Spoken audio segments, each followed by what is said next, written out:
what does it mean to be a Parsi? To me, I think it is God's gift to me that He has made me a Parsi.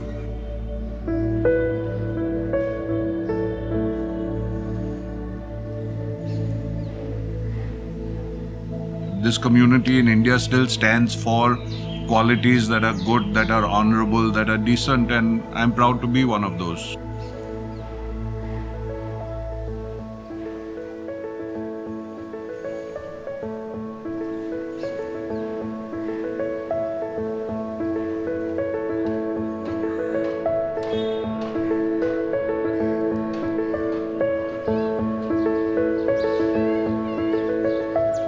What I love most about the community is our sense of humor.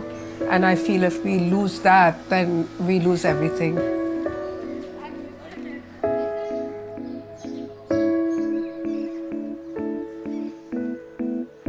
I love being a Parsi. I love the idea that I enjoy all kinds of food. I love the idea that the community is seen as a slightly eccentric, slightly weird, slightly strange community, but very loved.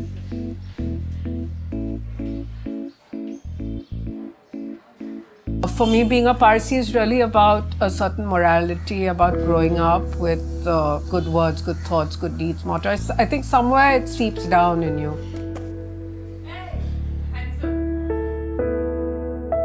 In Zoroastrianism, the religion is very optimistic. We believe that every moment things are improving, and our belief is that we have to generate good thoughts, words and deeds, but importantly words and deeds, to bring about an ethical awareness into the world. And in doing so, being happy within and promoting harmony in the environment. That, I would say to you, is the Zoroastrian message. The Fravashi is, in my view, seen as the essence of God in man. The wings of the Fravashi represent the spiritual world, the body of the Fravashi represents the physical world, and the head of the Fravashi represents consciousness. It's now seen as a Zoroastrian icon of identity. The first important ritual that a Zoroastrian undergoes is the initiation ceremony known as the Navjot. An undervest known as the Sudre is given to the child, and a cord made of lamb's wool. It's obviously tied 3 times round the waist, and this Navjot ceremony is done by an ordained priest. In Zoroastrianism, we have this one life to live. This life has to be lived in the most comfortable possible way. There is no concept of fasting, celibacy, flagellation of the body. In other words, generate wealth. It's a religion which in fact encourages capitalism, but capitalism with a very important social responsibility, that if you've made a lot of money, you must learn to share it.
remember that for any colonizing power, a agent group of community or a group of community who acted as commission agents were very important if trade had to thrive.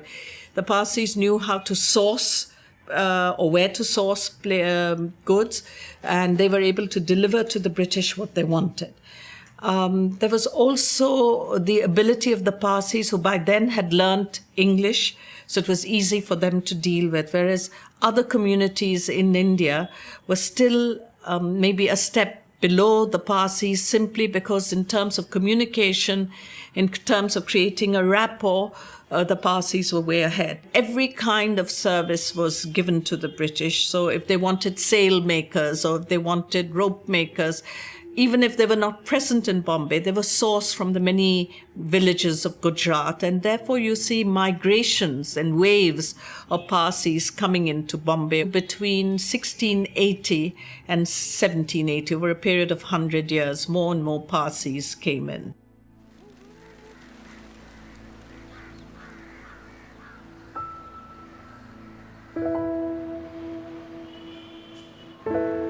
For most Parsis, Bombay is the only home we have. A lot of us don't have an ancestral village to go back to, so Bombay is all we know.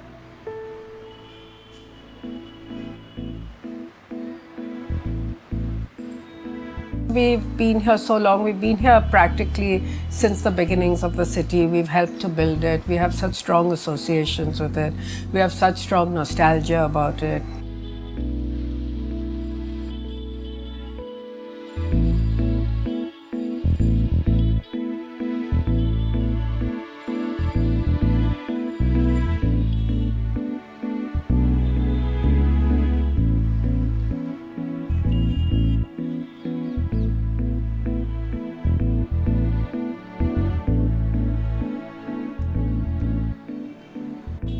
You know, we are really a very, very integral part of the city, and the city is a very integral part of us.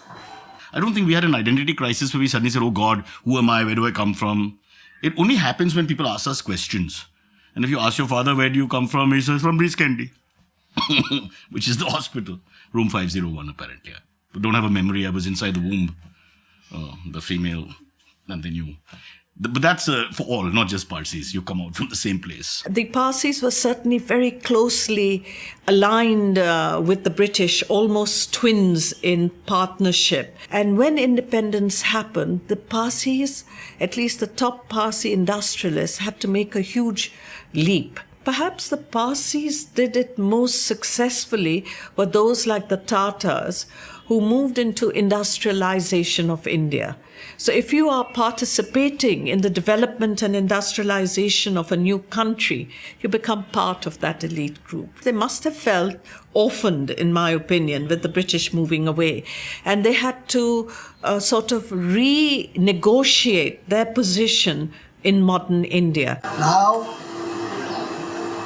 last year was the Diamond Jubilee celebration of Her Majesty Queen Elizabeth.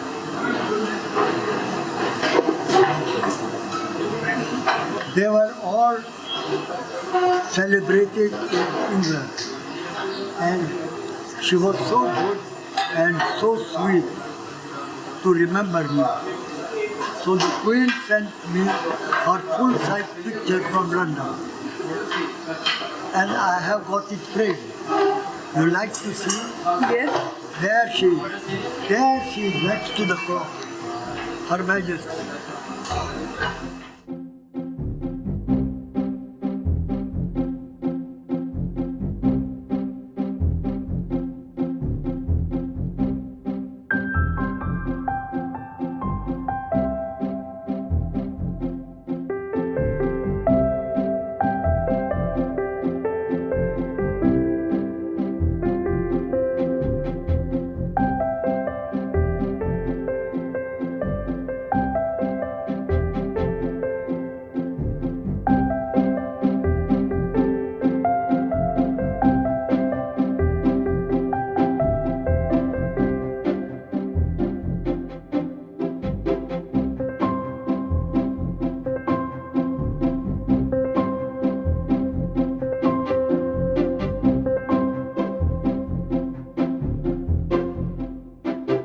Parsi really enjoys the food at the table, really. But they want good food. I like food to be like nice and tikha. Of course, dansak is my favorite. Then masoor is my favorite. Fish is my favorite. And the vegetables for a Parsi is very difficult. Some Parsis say, auntie, vegetables bana do. So I make it for them. But to give them a meal with a vegetable dish and not, even if you put meat in the vegetable, like we have bida gosh, French beans gosh, but no, they want botas and no vegetables. First, there is the aroma which comes to you. Taram, pum, pum, pum, pum. It goes to your nose. Then it goes to your head. And then it goes to your stomach. And your stomach expands. Zupu, zupu, zupu. Your tongue comes out. Poo, poo, poo, poo, poo, poo. And then you start eating. But mutton, hot favorite. Mutton is the hot favorite of Derby winner. Parsi food, Derby winner to Bajan. Mutton, mutton and mutton. You can eat whatever you want. There's no beef, no pork, which is a good thing because I like my food. And you know, Parsi food is the best, like according to me. Like dhansak and all, nothing beats that.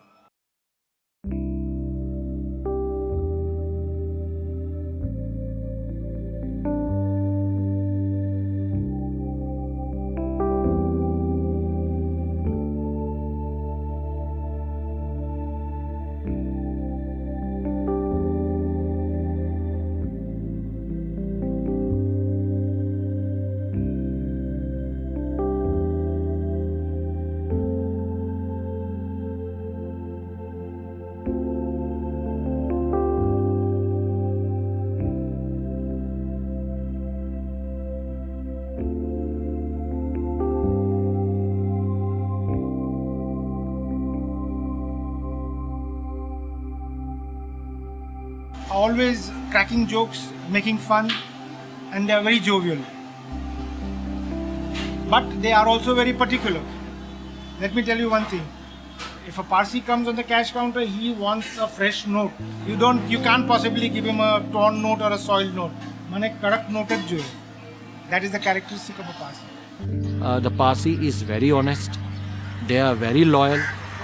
Then they are also very disciplined people. Like you won't find Parsi person will spit on the road. I love that we are argumentative. I love that we have no central figure who's like a pope. I love that it's so anarchic most of the time. Of course, it's not good for the community to be like that, but it's better than having a strong kind of dictator at the head of a community. And I love that we are a bit eccentric a lot of the time. Sometimes inadvertently, if I cross a red light and the policeman comes up to me, I said, ha, mistake hua, sorry, hum fine dega. So he says, tum Parsi hai na? I said, yeah. He says, jao. I said, kyun? Humko kyun jaane deta hai? He said to me in Hindi, which is very bad where I speak, he said, you Parsis are the only one who will not only admit to what you've done wrong, but will insist on paying a fine. Because there's very few of us, so I'm like a rare thing, you know. I'm exotic in my school. No, I didn't know growing up that it was so small, the community, in the sense that Mumbai is everything. Then it was Bombay.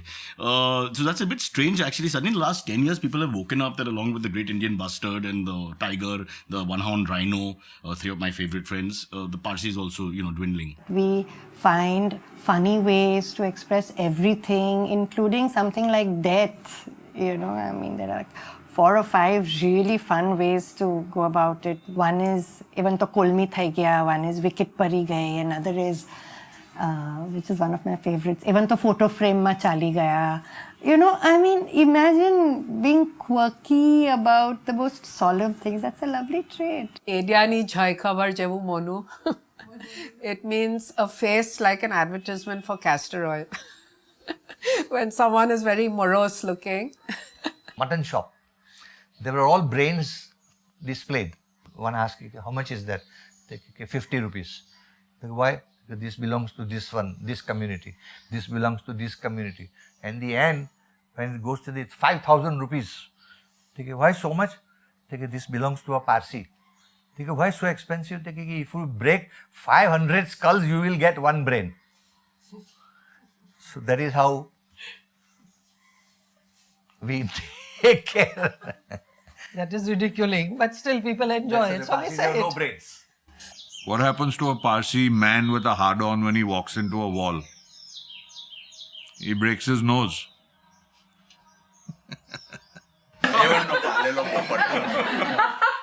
એવને એને શીખવેલું હતું બે દોરી બાંધેલી પર એક દોરી ખેંચે તો he will play a towel. If he pulls another the string, so he will play a sembo. તો એક મારો ફ્રેન્ડ જેવો ત્યાં ગયેલો તેને લઈને કહું કે બેવ દોરી ખેંચો તો શું થાય તો પોપટે કહ્યું ગેલચોડિયા. Daddy was very sweet. He used to take us to Hanging Gardens, which is nearby. And he said, Johnny, I'll teach him how to fetch the ball. Now you follow me. And my dad would bend like that and throw a tennis ball. And Figaro would not even look at it. So every day he would go, we would do this. And then, people would come to watch this old middle-aged Parsi man go and pick up a ball in his mouth to show the dog and bring it back. But he never learned how to fetch the ball. I mean, my dad did, but the dog didn't. If there's a little thing happening, because it is a Baba involved, they take the total liberty to accentuate the whole thing. Like, if I were to tell you, you are very beautiful. So, and somebody heard this.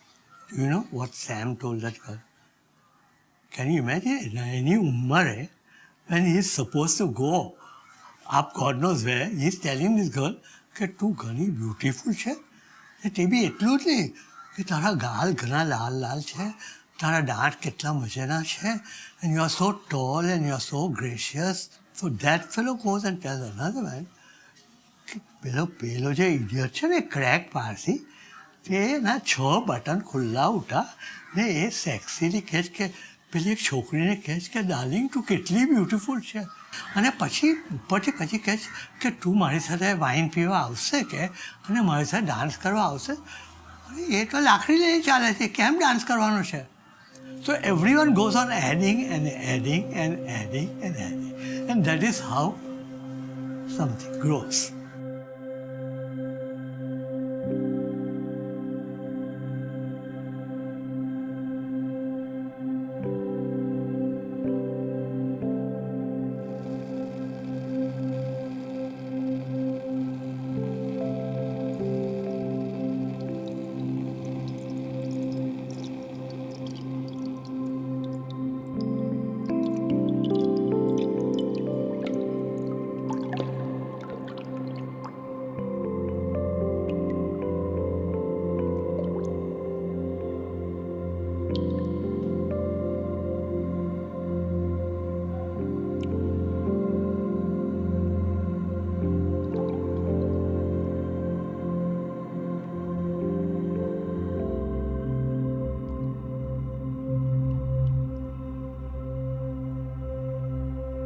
We do not realize, being so small in numbers, that we have a responsibility to a community which has given us so much, to a nation which has given us so much. Here the nation is telling us, produce kids. We're giving you money to produce kids. And we then still say, no, we want to marry out. Doesn't make sense to me. But I think that children whose mothers are Parsi and whose fathers are not, it's absurd. It's absurd to keep them out. In light of morality, in light of gender equality, everything, it's crazy that we go to such lengths to keep them out. That's my feeling. What you're asking is a very simplistic rationale that people come up with. Open our doors and those kids are going to become marvelous Zoroastrians. What are we interested in? Increasing Zoroastrians or increasing the number of Parsis, which means to increase our ethnic stock? How can ethnic stock increase if one marries out? Can Zoroastrianism accept it from a religious point of view? The answer is capital no. And as far as we are concerned, custom and tradition, which always has to take precedence, the custom and tradition is that a girl marrying out ceases to be a Zoroastrian. It's not something new. It's been said by our learned priests for the last 100 years or so. If a girl is marrying to a non-Parsi according to the Special Marriage Act of 1954 and she's following her own religion, I don't understand why we can stop her from practicing the Zoroastrian religion. So this little bit of change will bring peace in the community, and it will, I'm not encouraging the interfaith marriage by saying all these things, but these are the problems where the youth are getting disintegrated from the community. We are trying to, instead of make a fabric, we are trying to break the fabric of the community. Historically, Iranian society has been agnetic. This is not something you and I can change. This is a legacy of history. But should we change to something even worse by opening the doors for our girls so that there's a greater chance of more and more people marrying out, as a result of which our ethnicity is weakened generation after generation? That is the issue we have to think of. We don't try to understand each other. We just want to put our thoughts like, these are my thoughts, that's it, it has to be like this. Because we have not done this in so many years, we should not do it again.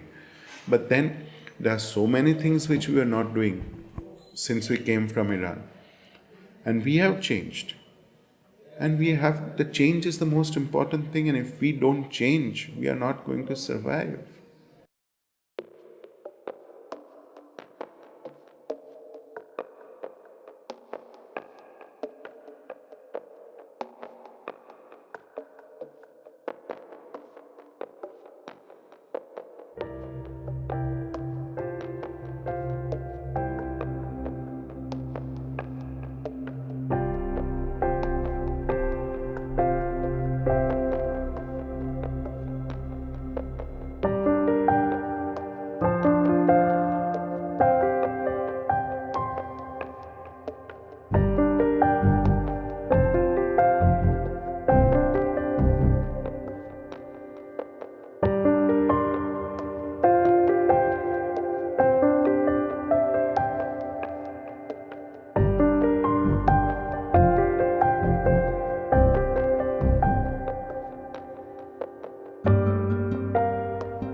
Parsi जथोस्ती हमें एक मेकने नहीं घर धन सक्ने अचार गमेज cricket मा खाइएच मार नाटक सिनेमा रेसमा नाथी हमें पछाड लगन नौजोटनी शेषमा Serag rupiah sa now.